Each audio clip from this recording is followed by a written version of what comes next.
आप सभी का स्वागत है एक बार फिर से SCERT के MCQ सीरीज़ में। आज हम लोग MCQ के अंदर आपका 5वां क्लास होने वाला है, जिसके अंदर हम लोग कक्षा 7 की जो बुक आती है ज्योग्राफी की, उसको कवर करेंगे। और यहाँ पे आप बुक देख सकते हैं, हमारी दुनिया करके आती है भाग 2 में। तो चलिए इसके जितने भी MCQ है उसको कवर करते हैं। ये आप बुक देख रहे हैं और इस बुक में अगर हम बात करें तो टोटल आपको यहाँ पे 13 चैप्टर दिया गया है। तो 13 चैप्टर के अंदर जितने भी इसमें इंपॉर्टेंट फैक्ट दिए गए हैं उसको कवर कर चुके हैं, और आज के क्लास में हम लोग इसके अंदर जितने भी MCQ है उसको देखेंगे। तो चलिए वीडियो को शुरू करते हैं। सबसे पहले चैप्टर से पहला आपका यहाँ पे चैप्टर दिया गया है कि पृथ्वी के अंदर ताक झाँक। तो चलिए इसके अंदर जितने भी MCQ बनते हैं चलिए उसको देखते हैं। पहला यहाँ पे आपका क्वेश्चन दिया गया है कि नीफे में होता है। तो यहाँ पे बताए थे जब पढ़ रहे थे हम लोग कॉन्सेप्ट, तो पृथ्वी के अंदर 3 परत होती है, 3 भागों में बांटा गया है, जिसको सियाल, सीमा, नीफे बोलते हैं। तो नीफे में क्या होता है, तो यहाँ पे देखिए नी और फे।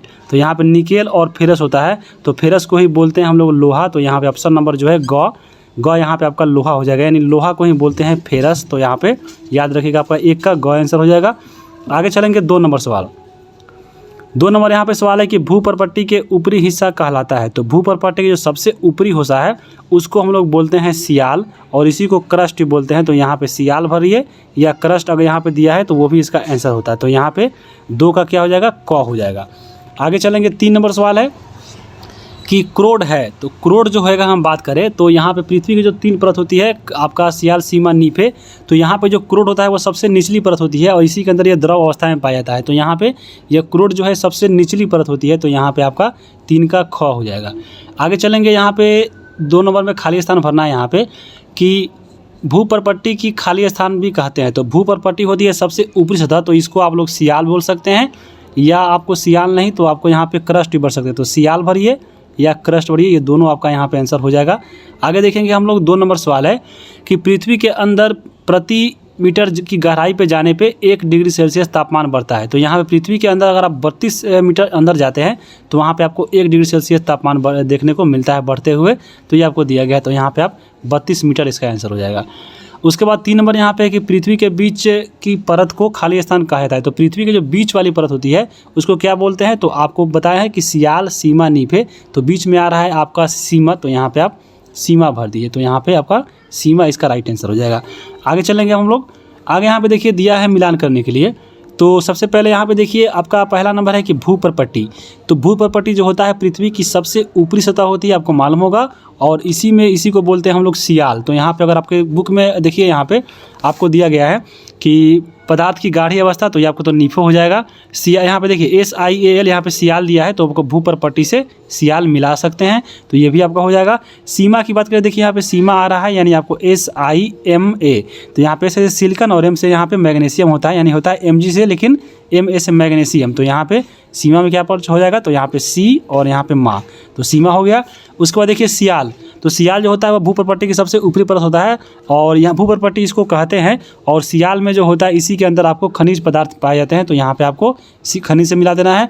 और नीफे की बात करें तो नीफे जो होता है वह पृथ्वी की सबसे निचली परत है, जिसमें जो है आपको गाढ़ी अवस्था में, यानी आपको द्रवित अवस्था में जो है यहाँ पे सामान पाए जाते हैं। तो यहाँ पे आपको पदार्थ वाला की गाढ़ी अवस्था मिला दीजिए, तो नीफे हो जाएगा।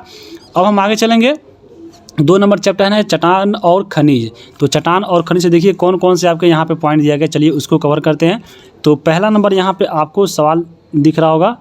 अब यहाँ पे आइए, तो पहला नंबर आपका सवाल है कि इसमें से रूपांतरित चट्टान कौन है। तो रूपांतरित चट्टान की अगर हम बात करें तो यहाँ पे ऑप्शन देखिए, और वह आपका है संगमरमर चट्टान आपके रूपांतरित चट्टान है, क्योंकि जो चूना पत्थर होता है यहाँ पे यह आपका रूपांतरण होकर बनता है संगमरमर चट्टान। तो यहाँ पे आपका ऑप्शन नंबर ग हो जाएगा, यह आपका संगमरमर चट्टान का उदाहरण है। उसके बाद देखिए बेसाल्ट किस प्रकार का चट्टान है। तो बेसाल्ट जो है वो आपको आग्नेय चट्टान है। तो यहाँ पे आपके ऑप्शन नंबर ख हो जाएगा। उसके बाद देखिए 3 नंबर सवाल है कि चट्टानों के रूपांतरण में किसका योगदान होता है। तो चट्टानों के जो रूपांतरण में होता है वो आपको तापमान और दबाव, ये दोनों का होता है। तो यहाँ पे घ नंबर में देखिए उपयुक्त सभी है, तो यहाँ पे आपको घ नंबर हो जाएगा। तो यहाँ पे रासायनिक द्रव्य, ये आपका घ में जो है उपयुक्त सभी है। तो ये आपका हाँ मतलब ये ग रासायनिक द्रव्य के कारण भी होता है। तो ये आपका तीनों आंसर हो जाएगा, यानी ख हो जाएगा। आगे चलेंगे, यहाँ पे भरना है खाली स्थान। तो खाली स्थान में यहाँ पे दिया गया है कि कॉम में कि जो चट्टान ज्वालामुखी से निकले लावा के ठंडा होने से बनती है उसको क्या बोलते हैं। तो जो चट्टान जो है ज्वालामुखी से निकलती है लावा के रूप में ठंडा होकर बनती है उसको बोलते हैं हम लोग कौन सा, तो आग्नेय चट्टान। तो यहाँ पे आप आग्नेय चट्टान भर दीजिए। आप देखिए आग्नेय में छुपा हुआ है आग, और आग जो होता है लावा के बराबर होता है, तो आग लावा सुने होंगे तो आपको याद रहेगा।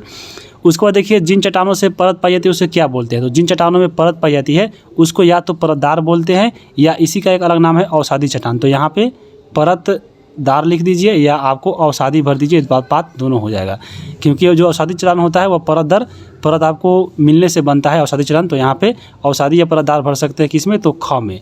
ग नंबर है सवाल कि ज्वालामुखी से निकला गर्म पदार्थ को क्या कहते हैं। तो ज्वालामुखी से जब आपका पदार्थ कोई निकलता है, जब वह आपका गर्म पदार्थ होता है, उसको बोलते हैं मैग्मा। और यही आपका जो मैग्मा है जब ठंडा हो जाता है तो ये आपका लावा का रूप ले लेती है। तो यहाँ पे पूछ रहा है गर्म पदार्थ, तो गर्म पदार्थ में मैग्मा हो जाएगा, तो इसका आंसर आपका मैग्मा हो जाएगा 3 में। आगे देखेंगे घ नंबर सवाल है कि अत्यधिक खाली स्थान एवं खाली स्थान के कारण चट्टानों के लक्षण बदल जाते हैं। तो अत्यधिक ताप और दाब के कारण, तो यहाँ पे ताप और आप इसमें दाब भर दीजिए।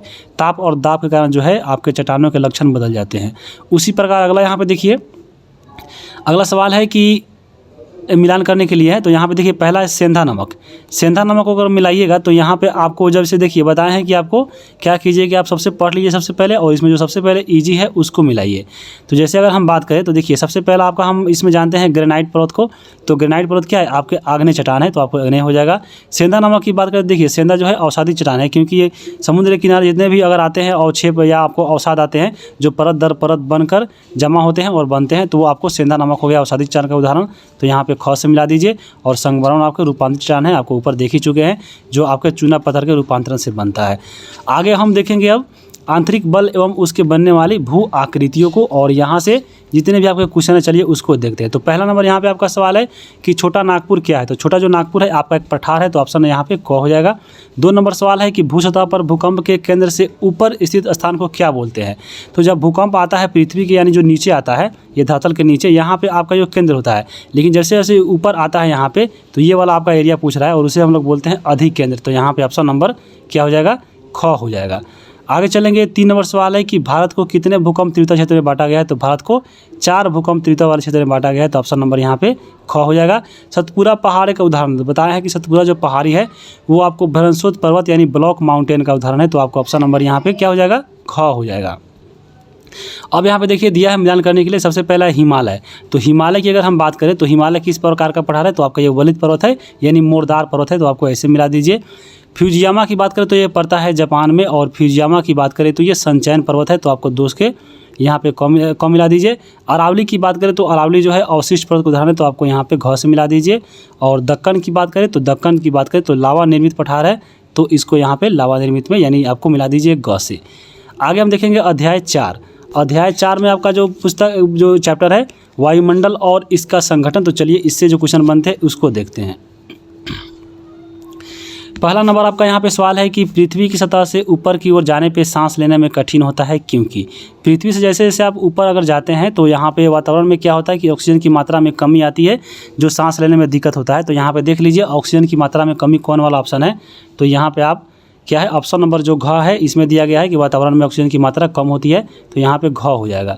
2 नंबर देखेंगे कि पहले कौन सा भाग गर्म होता है। तो यहाँ पे सूर्य की प्रकाश जब आती है पृथ्वी पे, तो यही पूछा जा रहा है कि सूर्य की प्रकाश जब आती है पृथ्वी पे तो सबसे पहले कौन सा भाग गर्म होता है, तो वह होता है धरातल। तो यहाँ पे जो सबसे पृथ्वी है वह होता है, तो यहाँ पे ऑप्शन नंबर देख लीजिए, ऑप्शन नंबर ख में दिया गया स्थल की सतह, तो यहाँ पे ऑप्शन नंबर ख हो जाएगा। 3 नंबर है कि वायुमंडल में ऑक्सीजन की मात्रा कितनी है। तो ऑक्सीजन की मात्रा कितनी है, तो 20.99 है, तो यहाँ पे ऑप्शन नंबर ग हो जाएगा। अगर वहीं पूछता नाइट्रोजन कितना है, तो 78.3% आपका नाइट्रोजन है, तो ये नाइट्रोजन हो गया और ये ऑक्सीजन हो गया, तो आपको ऐसे याद रखिएगा। आगे देखेंगे आपका यहाँ पे 4 नंबर सवाल है कि वायुमंडल में सबसे पहली परत क्या है। तो वायुमंडल की जो सबसे पहली परत होती है उसको हम लोग बोलते हैं क्षोभ मंडल, तो यहाँ पे आपका क्षोभ मंडल हो जाएगा। उसके बाद आता है समताप मंडल, मध्य मंडल, तो ये आपको जब परत इसका पढ़ रहे थे तो वहाँ पे हम लोग कवर किए थे। अगला यहाँ पे 5 नंबर सवाल है कि रेडियो तरंग किस तरह से परिवर्तित होकर पृथ्वी पर वापस लौटती है। यानी जो रेडियो तरंग है वो आपको पृथ्वी के किस परत से टकराकर फिर वापस आ जाती है, तो वह आपको आती है आयन मंडल में टकराकर, तो यहाँ पे ऑप्शन नंबर क्या हो जाएगा, ख हो जाएगा। आगे चलेंगे, अब हम लोग यहाँ पे देखिए रिक्त स्थान भरना है, चलिए इसको भरते हैं। पहला यहाँ पे दिया है कि समताप मंडल का आरंभ खाली स्थान के बाद होता है, तो पढ़िएगा जब यहाँ पे जब परत वायुमंडल का, तो सबसे नीचे आता है आपका क्षोभ मंडल, इसके ऊपर आता है समताप मंडल। तो पूछा है कि समताप मंडल का आरंभ किसके बाद होता है, तो क्षोभ मंडल के बाद होता है, तो यहाँ पे आप क्षोभ मंडल भर दीजिए। तो यहाँ पे आपका क्षोभ मंडल हो जाएगा। उसके बाद आगे देखिए 2 नंबर है कि बाह्य मंडल का फैलाव जो है खालिस्तान किलोमीटर तक है। तो बाह्य मंडल का जो फैलाव है वो आपको 80 से लेकर 450 मीटर तक है। तो आपको ये भी याद रखिएगा। आगे हम बात करेंगे अगला कि हल्की गैसें खालिस्तान से अंतरिक्ष में तैरती है। तो हल्की गैस जो होती है वो आपको किस अंतरिक्ष में, तो आपको बहिर्मंडल में जो है तैरती है। तो यहाँ पे आप बहिर्मंडल भर दीजिए। उसके बाद है वायुमंडल का विस्तार पृथ्वी के सतह से कितने किलोमीटर की ऊंचाई तक है। तो आपको जो लास्ट में ऊंचाई है वो आपको 1000 किलोमीटर आपके बुक में दिया गया है लगभग के रूप में। तो आपको यहाँ पे 1000 किलोमीटर हो जाएगा। आगे यहाँ पे सवाल है 5 नंबर की वायुमंडल में सबसे अधिक कितने गैस, कौन सी गैस होती है। तो नाइट्रोजन होती है। कितना होती है, तो 78.03%। तो यह आपको पूरा एक्यूरेट याद रखना है। तापमान बढ़ने पे खालिस्तान के जलस्तर में वृद्धि होती है। तो तापमान बढ़ने पे समुद्र के जलस्तर में वृद्धि हो जाती है। 7 नंबर सवाल है कि खालिस्तान गैस को ग्रीन हाउस बोलते हैं। तो आपको कार्बन डाइऑक्साइड और क्लोरोफ्लोरोकार्बन को जो है हम लोग ग्रीन हाउस गैस बोलते हैं, जो आपके बुक में एक ही लाइन में दिया गया है। तो आपको 7 नंबर में यहाँ पे आप कार्बन डाइऑक्साइड भरिए या आपको CFC भरिए। आगे देखिए 5 नंबर आपका यहाँ पे जो है बिन पानी सब शून्य। तो चलिए इसे जितने भी MCQ दिए गए उसको कवर करते हैं। तो पहला आपको यहाँ पे सवाल दिख रहा होगा कि पृथ्वी पर जलमंडल का हिस्सा कितना है। तो पृथ्वी पर जो है 71% जल पाया जाता है। तो यहाँ पे ऑप्शन नंबर ग हो जाएगा। मुंबई किस सागर के किनारे स्थित है। तो मुंबई की अगर हम बात करें तो आपको ऑप्शन मिलाइएगा। आपको मुंबई जो यहाँ पे महाराष्ट्र मुंबई है तो ये आपको अरब सागर के निकट है। तो यहाँ पे आपको अरब सागर हो जाएगा। तो ख हो जाएगा। 3 नंबर सवाल है कि चंद्रमा के गुरुत्वाकर्षण से जल की ऊंचाई की ओर बढ़ना क्या कहलाता है। तो यहाँ पे गुरुत्वाकर्षण से जल की ऊंचाई की ओर बढ़ रहा है तो उसको हम लोग बोलेंगे क्या, ज्वार बोलेंगे। और वहीं नीचे आता तो भाटा बोलते। तो यहाँ पे ऊपर जा रहा है तो आपको यहाँ पे ख हो जाएगा, ज्वार हो जाएगा। आगे हम देखेंगे आपका 4था नंबर सवाल है इनमें से कौन झील है। तो यहाँ पे देखिए ऑप्शन काला सागर, लाल सागर, अरब सागर, ये सब का सागर है। लेकिन जो फतेह सागर है वो आपका पड़ता है कहाँ पे, तो राजस्थान में, और ये झील है। उसके बाद देखिए खालिस्तान भरना है कि नदी का जल समुद्र में गिर कर खालिस्तान हो जाता है। तो नदी का जो जल है अगर समुद्र में गिर रहा है तो यहाँ पे वह भी जो पानी है वो आपका खारा हो जाएगा। तो यहाँ पे आप खारा भर दीजिए यानी नमकीन हो जाएगा। ज्वार भाटा खालिस्तान में होता है। तो ज्वार भाटा जो होती है आपको समुद्र में आती है। तो आपको यहाँ पे समुद्र भर दीजिए। उसके बाद देखिए 3 नंबर है कि ज्वार भाटा खालिस्तान के अनुसार के गुरुत्वाकर्षण बल के कारण उत्पन्न होता है। तो ज्वार भाटा जो होता है वो आपको चंद्रमा और सूर्य की जो है इसके गुरुत्वाकर्षण के बिल में होता है। यानी आपको सन एंड मून के गुरुत्वाकर्षण थे। तो आपको यहाँ भर सकते हैं। जल संरक्षण दिवस मनाया जाता है। तो 22 मार्च को जो है आपको मनाया जाता है जल संरक्षण दिवस। तो यहाँ पे आप इसमें 22 मार्च भर लीजिए। तो ये भी आपका इसमें हो जाएगा। आगे चलते हैं हम लोग। अब आगे देखेंगे अगला यहाँ पे चैप्टर है 6 नंबर, और 6 नंबर चैप्टर है हमारा पर्यावरण। और चलिए इसमें देखते हैं अभ्यास को। तो पहला यहाँ पे आपका क्वेश्चन दिया गया है कि इनमें कौन सी प्राकृतिक पर्यावरण की वस्तु है। तो प्राकृतिक में पाए जाने वाले यहाँ पे देखिए ये आपका पुल, मकान, सड़क है, ये आपको लोगों द्वारा बनवाया गया है। लेकिन जो जल है वो आपको प्राकृतिक है। तो आपका ऑप्शन नंबर यहाँ पे ग हो जाएगा। 2 नंबर है पर्यावरण कितने प्रकार का होता है। तो पर्यावरण 2 प्रकार के होते हैं। तो यहाँ पे ऑप्शन नंबर क हो जाएगा, प्राकृतिक पर्यावरण और आपके मानव निर्मित पर्यावरण। तो यहाँ पे दोनों देख लिए। आगे देखेंगे पृथ्वी के चारों ओर क्या है। तो पृथ्वी के जो चारों ओर है उसके चारों ओर वायु जो है पाया गया है। तो आपका जिसे वायुमंडल बोलते हैं। तो यहाँ पे 3 का क इसका राइट आंसर हो जाएगा। आगे देखेंगे हम लोग 4 नंबर। 4 नंबर में देखिए यहाँ पे खाली स्थान भरना है। तो यहाँ पे पहला आपका सवाल है कि पेड़ पौधे एवं जीव मिलकर खाली स्थान पर्यावरण बनाते हैं। तो पेड़ पौधे और जो जीव मिलकर जो है प्राकृतिक पर्यावरण बनाते हैं। तो यहाँ पे आप प्राकृतिक भर दीजिए। उसके बाद है पेड़ पौधे जीव जंतु जैव खालिस्तान के अंग है। तो यहाँ पे ये जैव पर्यावरण के अंग है। तो यहाँ पे आप पर्यावरण भर दीजिए। उसके बाद अगला है 3 नंबर कि मनुष्य ने अपनी खालिस्तान की पूर्ति के लिए चीज़ों को बनाया है। तो मनुष्य ने अपनी आवश्यकता पूर्ति के लिए जो है नए नए चीज़ों को बनाते रहता है। तो यहाँ पे आप आवश्यकता भर सकते हैं। आगे चलेंगे अध्याय 7। अध्याय 7 में जो है जीवन का आधार पर्यावरण, और इसमें अंदर जितने भी क्वेश्चन दिए गए हैं चलिए उसको देखते हैं। तो यहाँ पे पहला जो आपका क्वेश्चन है कि जल प्रदूषण हो रहा है। तो जल प्रदूषण आपका किससे हो रहा है। तो यहाँ पे ऑप्शन पढ़िए, पौधों के कटाव से, वाहन चालन से, पानी पीने से। तो ये होगा नहीं। पानी में दूषित पदार्थों का परिवहन से, क्योंकि जल प्रदूषण है। तो जब जल में जो है गंदे चीज़ मिलाइएगा तो वो जल दूषित होगा। तो ऑप्शन नंबर यहाँ पे आपका घ हो जाएगा। आगे देखेंगे हम लोग। 2 नंबर आपका सवाल है कि नदी तालाब के पानी की शुद्धता हो सकती है। तो नदी और तालाब के पानी की शुद्धता के लिए क्या हम लोग कर सकते हैं। तो उसमें मछली पाल सकते हैं, क्योंकि मछली जो होता है पानी के जो अवशिष्ट जो पदार्थ होता है उसको खाता है। तो यहाँ पे 2 का घ हो जाएगा। आगे देखेंगे 3 नंबर आपका सवाल है कि बढ़ती जनसंख्या के कारण हो रहा है। तो जनसंख्या जो बढ़ रहा है उसके कारण क्या हो रहा है? वृक्ष कटाव तेज़ी से हो रहा है, भवनों का निर्माण हो रहा है, आधारभूत संरचना का निर्माण हो रहा है, या सभी? तो यहाँ पे ये सभी हो रहा है, तो ऑप्शन नंबर यहाँ पे आपका घ इसका राइट आंसर हो जाएगा। आगे चलेंगे 4 नंबर सवाल कि पर्यावरण संरक्षण के लिए किया जाना चाहिए। तो पर्यावरण संरक्षण के लिए हम लोगों को क्या करना चाहिए? तो पौधे लगाना चाहिए, गंदे जल की उचित निकासी करना चाहिए और गाड़ियों का कम उपयोग करना चाहिए। तो बिल्कुल सभी करना चाहिए, तो ऑप्शन नंबर यहाँ पे घ हो जाएगा। अब यहाँ पे देखिए और खालिस्तान भरना है यहाँ पे कि खालिस्तान गैस को वायु प्रदूषक पैदा करती है, तो जैसे कार्बन डाइऑक्साइड करती है। अगला यहाँ पे देखेंगे ध्वनि की तीव्रता खालिस्तान को मापता है। तो ध्वनि की तीव्रता जो है हम लोग डेसिबल में मापते हैं, तो यहाँ पे आप डेसिबल भर लीजिए। उसके बाद देखिए खालिस्तान को संरक्षित राष्ट्रीय जलीय जीव घोषित किया गया है। तो जो डॉल्फिन होता है, डॉल्फिन को जो है राष्ट्रीय जलीय जीव घोषित किया गया है, तो यहाँ पे आप डॉल्फिन या सोन्स भर सकते हैं। आगे चलेंगे हम लोग अब 8 नंबर यहाँ पे चैप्टर है कि मानव पर्यावरण अंतःक्रिया लद्दाख प्रदेश में जनजीवन, यानी आपको लद्दाख के बारे में यह आपका जो चैप्टर है पूरा इसमें बताया है। तो चलिए इसको कवर करते हैं। पहला आपका यहाँ पे सवाल है कि लद्दाख की जलवायु शुष्क है क्योंकि लद्दाख का, तो क्योंकि यहाँ पे जब जलवायु शुष्क है तो वहाँ पे क्या होगा आपको, जो क्योंकि वो जो है क्षेत्र जो लद्दाख पड़ता है हिमालय के जो है वृष्टि छाया प्रदेश में पड़ता है, इसलिए वहाँ पे जलवायु जो है हमेशा शुष्क यानी वहाँ पे ठंडा रहता है। तो यहाँ पे ऑप्शन नंबर ग हो जाएगा। उसके बाद देखिए 2 नंबर सवाल है कि लद्दाख में पाया जाने वाला महत्वपूर्ण जानवर क्या है। तो लद्दाख में जो है याक पाया जाता है और याक से वहाँ पे दूध या आपको वहाँ पे उसके जो ऊन निकाल कर जो है आपको ऊनी कपड़ा बनता है, तो यहाँ पे 2 का ग हो जाएगा। उसके बाद 3 नंबर है कि कश्मीर से लद्दाख होते हुए तिब्बत को जोड़ता है। तो कश्मीर से जो लद्दाख को यहाँ पे जो जोड़ता है आपका, वो आपका कौन सा दर्रा है? तो वो आपको बहुत इंपॉर्टेंट है, काराकोरम जो दर्रा है वो आपको कश्मीर से लद्दाख को जोड़ता है। लद्दाख में बहने वाली नदी कौन कौन है? तो जैसे आपको यहाँ पे देख लीजिए सिंधु नर्मदा तो नहीं होगा, सिंधु सयोग, तो ये आपका सही होगा। सिंधु और सयोग जो नदी है वो आपको लद्दाख में बहती है। आगे यहाँ पे चलिए खालिस्तान भरना है। तो खा पाचान का अर्थ क्या होता है? आपके बुक में दिया गया था। तो खा पाचान का अर्थ होता है बर्फ़ वाली जगह यानी बर्फीली जगह। लद्दाख क्षेत्र की सामान्यतः ऊंचाई कितनी होती है?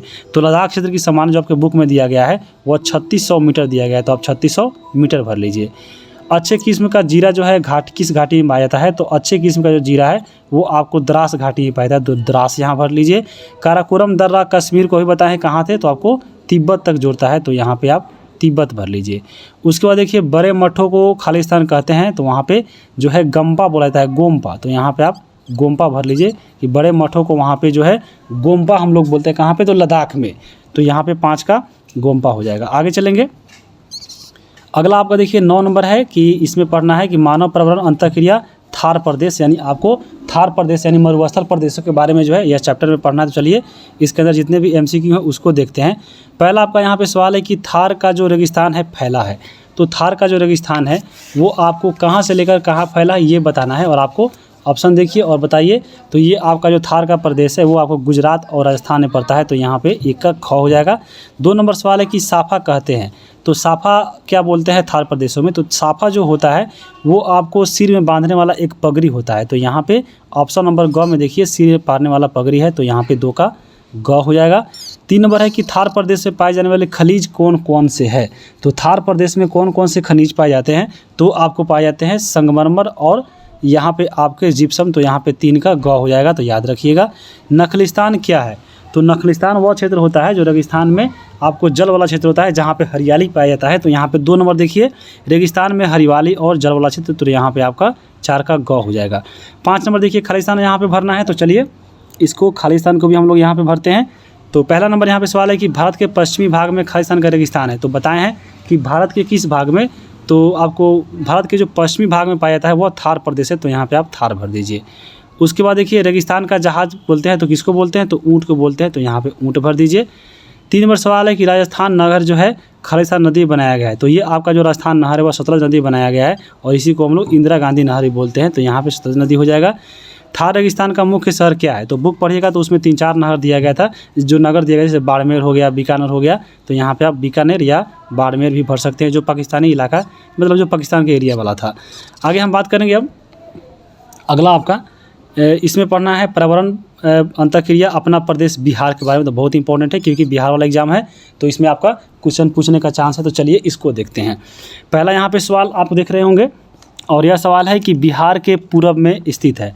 तो बिहार के पूरब में क्या है, आपको ऑप्शन देखिए पश्चिम बंगाल, तो आप बिल्कुल आपका पश्चिम बंगाल है, तो आपको यहाँ पे ऑप्शन नंबर क हो जाएगा। बिहार का चौहद्दी आपको देख के जाना है। उसके बाद चलिए आगे चलते हैं। 2 नंबर सवाल यहाँ पे है कि मधुबनी पेंटिंग जुड़ी है। तो मधुबनी जो पेंटिंग है वह किस क्षेत्र से जुड़ी है, तो आपको जो मिथिला क्षेत्र है वहाँ पे आपको ये पाया जाता है मधुबनी पेंटिंग, तो यहाँ पे आपका घ हो जाएगा। उसके बाद देखिए अगला है 3 नंबर सवाल की आपके जमालपुर में अवस्थित है। तो जमालपुर में क्या है, जमालपुर में जो रेलवे कार्यालय है, तो यहाँ पे आपका 3 का घ हो जाएगा। उसके बाद देखिए आगे चलना है मिलान करने के लिए, चलिए इसको देखते हैं। सबसे पहला यहाँ पे देखिए मिलान की बात करें तो सबसे जो हल्का है उसको मिलाइए। जैसे बात करें हम तेल शोधक कारखाना, तो तेल शोधक जो कारखाना है वो बरौनी में पड़ता है, तो आपको घ का 2 मिला दीजिए। जर्दालू आम की बात करें तो ये भागलपुर में मिलता है। रेलवे बैगन प्लांट की बात करें तो ये आपको मिलता है मोकामा में, और चूना पत्थर जो है कैमूर में मिलता है। तो बस आप ऐसे ऐसे इसको मिला देना है। आगे हम देखेंगे अब मानव अंतःक्रिया तटीय प्रदेश केरल। तो यहाँ पे चलिए केरल के बारे में जो आपके एग्जाम में इंपॉर्टेंट चीज़ पढ़ना है उसको देखते हैं। तो पहला आपको यहाँ पे सवाल दिख रहा होगा कि केरल प्रदेश की जलवायु है। तो केरल प्रदेश में अगर हम बात करें जलवायु की, तो केरल की जलवायु कैसी है, तो ये आपका जलवायु है उष्णार्ध, यानी आपको उष्णार्ध। तो यहाँ पे आपका 3 नंबर क्या हो जाएगा, आपका इसमें 3 नंबर यानी पहला का ग आंसर हो जाएगा, यानी उष्णार्ध हो जाएगा। उसके बाद है 2 नंबर की केरल में नहीं उपजाया जाता है। तो केरल में क्या नहीं उपजाया जाता है, तो यहाँ पे देखिए कहवा, काजू, जूट और इलायची, ये जो आप देख रहे होंगे जूट जो है आपको केरल में नहीं उपजाया जाता है, तो आपको यहाँ पे ग हो जाएगा। जो आपका जूट है वो बिहार वाले क्षेत्र में ज़्यादा उपजाया जाता है। आगे हम बात करेंगे साइलेंट वैली स्थित है। तो साइलेंट जो वैली है जिसको अगर हम बात करें तो ये आपको किस घाट में, तो यहाँ पे पूर्वी, पश्चिमी या कृष्णा, तो कृष्णा घाट में जो है आपको साइलेंट वैली पाया जाता है। तो 3 का यहाँ पे ग हो जाएगा। आगे चलते हैं।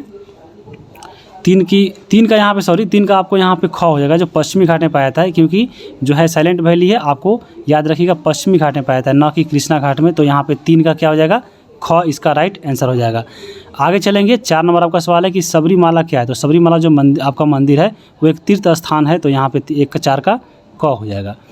आगे यहाँ पे देखिए मिलान करने के लिए दिया है। तो आप पहला यहाँ पे है मलखम्ब। जो मलखम्ब जो होता है आपका एक खेल होता है जो आपको केरल में जो है फेमस खेल है, तो मलखम्ब याद रहेगा। पश्चिमी घाट की बात करें तो पश्चिमी घाट में नीलगिरी की पहाड़ियाँ है।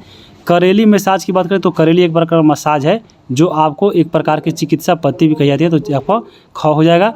उत्पम की बात करें तो उत्पम जो है एक प्रकार का खाद्य पदार्थ है।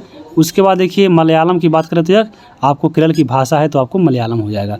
अब आगे देखेंगे हम लोग अध्याय 12, और ये आपका चैप्टर है मौसम और जलवायु के बारे में। तो चलिए मौसम और जलवायु से जितने भी इंपॉर्टेंट क्वेश्चन है चलिए उसको देखते हैं।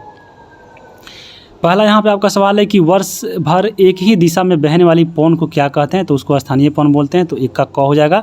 जलवाष्प का जल रूप में बदलने की क्रिया क्या कहलाती है, तो वह संघनन कहलाती है। जब जलवाष्प जो है जल में बदलता है तो उसको संघनन यानी कंडेंसेशन बोलते हैं। 3 नंबर सवाल है कैटरीना क्या है। तो कैटरीना आपको हीरोइन नहीं, कैटरीना के बारे में यहाँ पे पूछ रहा है बायोलॉजी वाले में। तो जो आपका जो कैटरीना दिख रहा है वो आपका एक ठंडी पवन होती है, तो ये आपका क्या हो जाएगा, 3 का यहाँ पे ख हो जाएगा। आगे हम बात करेंगे अब खालिस्तान यहाँ पे भरना है। तो चलिए यहाँ पे हम लोग खालिस्तान को भरते हैं। पहला यहाँ पे अगर हम बात करें, यहाँ पे गलती हो गया है आपका एक चीज़ कैटरीना के बारे में। जो कैटरीना आपको बात करें तो कैटरीना क्या है, तो कैटरीना जो है आपको एक चक्रवात होती है। तो यहाँ पे 3 का क होगा, न कि ख होगा, याद रखिएगा। जो कैटरीना है आपको एक चक्रवात है, 3 का राइट आंसर हो जाएगा। आगे देखेंगे हम लोग 2 नंबर यहाँ पे खालिस्तान भरना है कि चक्रवात के केंद्र में खालिस्तान दाब होता है। तो चक्रवात के जो केंद्र होता है उसमें निम्न दाब होता है और उसके बाहर जो है उच्च दाब होता है। तो यहाँ पे याद रखिएगा चक्रवात में जो है निम्न दाब होता है उसके केंद्र में। लू एक प्रकार की हवा है। तो लू जो है एक आपकी गर्म हवा होती है, तो यहाँ पे आप गर्म भर सकते हैं। ऊंचाई के कारण हवाएं जो है खालिस्तान होकर संघनन करती है। तो ऊंचाई की ओर पर जाने पे क्या होती है, हवाएं जो है ठंडी होकर संघनन करती है, तो यहाँ पे आप ठंडी भर सकते हैं।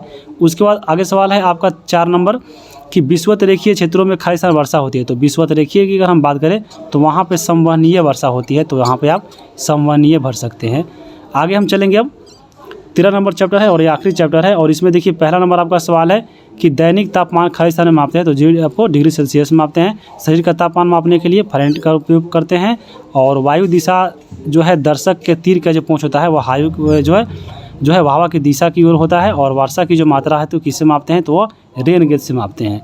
अब यहाँ पे देखिए मिलान करने के लिए जैसे दिया गया है कि रेन गेज, तो रेन गेज जो होता है आपको वर्षा की मात्रा मापते हैं, तो ख से मिला दीजिए। विंड हैंड की बात करें तो विंड मतलब हवा यानी पवन की दिशा, और थर्मामीटर से हम बात करें तो यह तापमान मापने में काम आता है। तो ये आपका 13 का जो चैप्टर है पूरा समाप्त होता है। वीडियो कैसा लगा है कमेंट करके बताइए। और बाकी बच गया आपका 8 का ज्योग्राफी, तो कोशिश करेंगे आपको कल मिल जाए, क्योंकि उसका जो है आपका जो है उसमें पूरा तैयार हो गया है, लेकिन वीडियो नहीं आ पाएगा क्योंकि उसका जो है नोट्स अभी नहीं बन पाया है। वो बुक में केवल अंडरलाइन करके हम पढ़े हैं, क्योंकि समय नहीं है तो समय के अभाव में नहीं बन पाएगा, क्योंकि आपका एग्ज़ाम मेरा भी है तो समय कम मिल पा रहा है। तो वीडियो कैसा लगा कमेंट करके बताइए। चैनल पर नए हैं तो सब्सक्राइब कर लीजिए आगे आने वाले वीडियो के लिए। वीडियो देखने के लिए आप सभी को बहुत बहुत धन्यवाद।